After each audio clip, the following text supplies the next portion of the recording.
भगवान ने कहा मेरे विमान में बैठो तुम राजा रानी, मेरे धाम सशरीर हरिश्चंद्र और उनकी पत्नी को भगवान ने विमान में। विश्वामित्र जी क्षमा मांगने लगे, राजन मैंने बड़ा कष्ट दिया, मुझे क्षमा कीजिए। परीक्षा और ढंग से भी दी जा सकती थी, लेकिन मैंने बड़ी कठोर परीक्षा। मैं महात्मा हूं, मैं तुम्हारा साम्राज्य लेके क्या करूंगा, इसलिए साम्राज्य आप अपना वापस लें। हरिश्चंद्र जी ने कहा जी आप ब्राह्मण हैं और ब्राह्मण को दी गई वस्तु वापस नहीं, इसलिए मैंने दिया है, मैं आपसे बिल्कुल वापस नहीं मना कर। और तब रोहित को उठाकर विश्वामित्र ने गोद में ले लिया और कहा जैसे तुम्हारा बेटा है ना ऐसे मेरा बेटा, तुमने मुझे दिया है, अरे मैं ब्राह्मण हूं, प्रसाद देने का मेरा भी अधिकार है, इसलिए राजन तुमने मुझे जो दान में दिया उस पर मेरा अधिकार। बोले आपका अधिकार, बोले अब हम प्रसाद के रूप में वो साम्राज्य रोहित को दे रहे हैं। रोहित को अयोध्या का सम्राट विश्वामित्र जी महाराज ने बना दिया और महाराज हरिश्चंद्र और उनकी धर्मपत्नी सदैव स्वर्गवासी हुए। हरिश्चंद्र की पावन गाथा कही। फिर इसी परंपरा में शगर नाम का राजा हुआ। शगर की एक पत्नी से 60,000 पुत्र उत्पन्न हुए और दूसरी पत्नी से एक पुत्र उत्पन्न हुआ जिसका नाम असमंजस। शगर महाराज ये क्या कर रहे, अब उनके यज्ञ के अश्व को इंद्र चुरा कर ले गया, कपिल महाराज के आश्रम में बांध दिया सागर के तट पर। अगले दिन एक दिशाला में अश्व दिखाई नहीं पड़ा तो अश्व की खोज में राजा सगर के 60,000 पुत्र निकले। सारी पृथ्वी छान मारा लेकिन कहीं अश्व दिखाई नहीं। सागर के तट पर गए तो देखा कपिल के आश्रम में अश्व बना। तो कपिल को अपशब्द बोलने लगे राजा सगर के कि तू चोर है, तू माफ। कपिल को क्रोध आ गया, उन्होंने कहा अकारण हमको चोर बता रहा है, हमको तो पता नहीं है अश्व कैसे यहाँ आया। मूर्खों तुम्हें अपने बल पर बड़ा अहंकार है, भस्म हो जाओ। सगर के 60,000 पुत्र भस्म। जब समाचार सगर को मिला बड़े दुखी हुए, वशिष्ठ से पूछा इनका उद्धार कैसे होगा। वशिष्ठ ने कहा गंगा धरातल पर आ जाए तो उद्धार होगा। गंगा उस समय तक ब्रह्मलोक में ब्रह्मा जी के पास, ब्रह्म के कमंडल में भगवान के चरणों को ब्रह्मा जी ने धोकर अपने कमंडल में सुन लिया। अब असमंजस एक बेटा बचा जो दूसरी रानी से हुआ, उसे राजी देकर सगर ने साधना किया लेकिन गंगा को पृथ्वी पर नहीं ला पाए, मर गए। जब देखा पिताजी की मृत्यु हो गई तो असमंजस ने अपने बेटे अंशुमान को गद्दी दे दिया और स्वयं गंगा के लाने का अनेक प्रयत्न किया लेकिन गंगा को लाने में वो भी असमर्थ रहा। उसका बेटा भी जब तक बड़ा हो गया तो उसने अपने बेटे दिलीप को साम्राज्य दे दिया। वो भी साधना किया गंगा को लाने का लेकिन वो भी असमर्थ रहा। जीवन लीला पूरी काफी समय मिला। दिलीप महाराज के पुत्र भागीरथ, दिलीप महाराज ने अपने पुत्र भागीरथ को राज्य देकर उन्होंने भी गंगा को लाने का बड़ा प्रयत्न किया लेकिन नहीं लाया।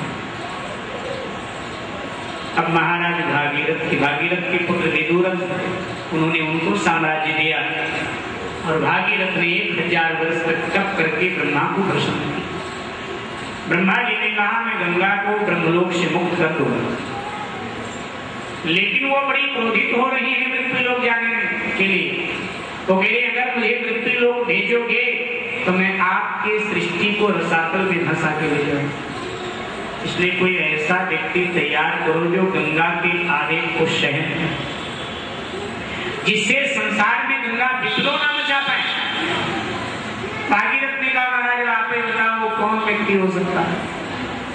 ब्रह्मा जी ने कहा अगर शिव जी राजी हो जाए तो ये कार्य हो सकता है। और फिर 1000 वर्ष तप करके शिव जी महाराज को भी भागीरथ ने राजी किया। और अब शिव जी ने कहा कि जाकर ब्रह्मा जी को कहो कि वो अपने कमंडल से गंगा को मुक्त। ब्रह्मलोक से गंगा मुक्त हुई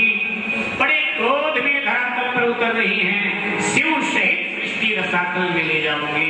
भगवान शंकर हिमालय के शिखर पर अपने विशाल जटाओं को फैलाकर खड़े हो गए। रौद्र रूप बना लिया बाबा ने, विराट रूप बना लिया।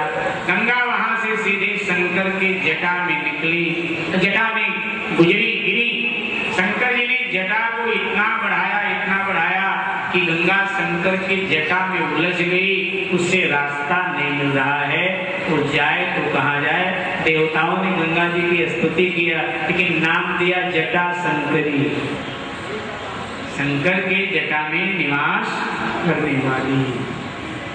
अब भागीरथ ने कहा जो स्वर्ग से फल गिरा वो बबूल पे लटक गया, तो बड़ा मुश्किल हुआ। गंगा जी को वहां से लाए, शिव जी ने कैद कर लिया अपनी जटाओं में। बड़ा ताकत लगाया गंगा ने, लेकिन एक धारा क्या, एक बूंद भी इधर उधर नहीं जा पाती।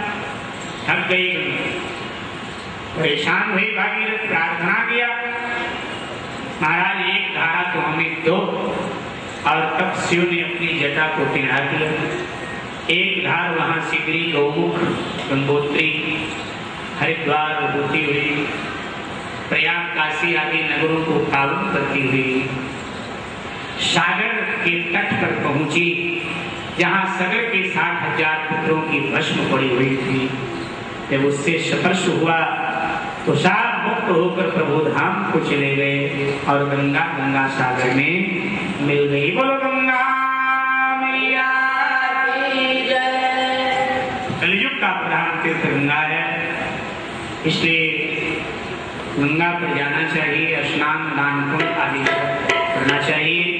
तो यही गंगा वो तरण तक, इससे आगे की चर्चा सायंकाल 7 बजे प्रारंभ करेंगे। आज नंद उत्सव है, पहले भगवान श्री राम का प्रागट्य और फिर भगवान श्री कृष्ण का प्रागट्य। तो आप सब बड़े हर्षोल्लास से नंद उत्सव में सम्मिलित होंगे। भाव और श्रद्धा से बोलिए सद्गुरुदेव भगवान की जय। श्री वृंदावन बिहारी लाल की जय। हनुमान जी महाराज की जय। शंकर भगवान की जय। जय जय श्री राधे, जय जय श्री राधे, जय जय श्री राधे। की भांति पूज्य महाराज जी के आदेश से प्रश्नोत्तरी का कार्यक्रम आज की ही कथा से। पहला प्रश्न है, सुकन्या के पति का क्या नाम है? सुकन्या के पति का क्या नाम है? ऋषि नाम था, सुकन्या के पति का नाम अम्बरीश महाराज के ऊपर कृत्या किसने भेजा था? अम्बरीश महाराज के ऊपर कृत्या किसने भेजा था? मेरा नाम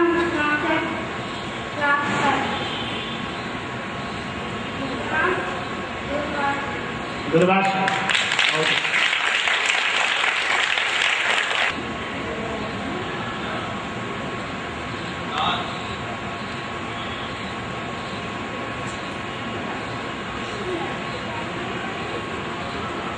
तीसरा प्रश्न, महाराज हरिश्चंद्र की परीक्षा लेने जो महात्मा जी आए थे, उन महात्मा जी का क्या नाम है? अनुष्का क्लास से, उनका नाम विश्वामित्र था।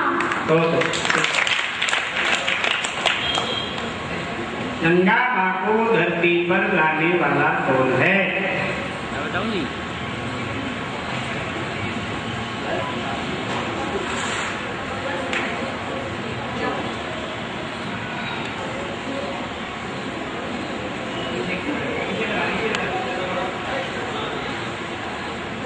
मेरा नाम है क्लास 4 को जैसे कराने वाले बोलने आती थे।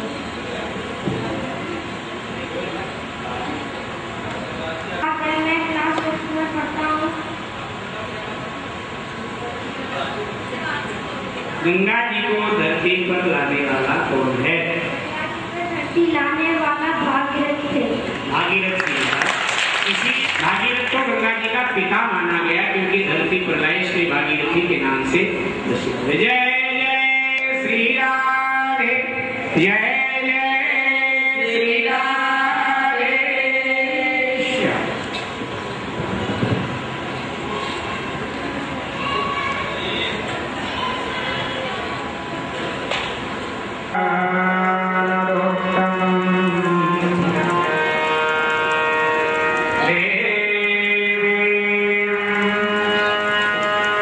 सरस्वती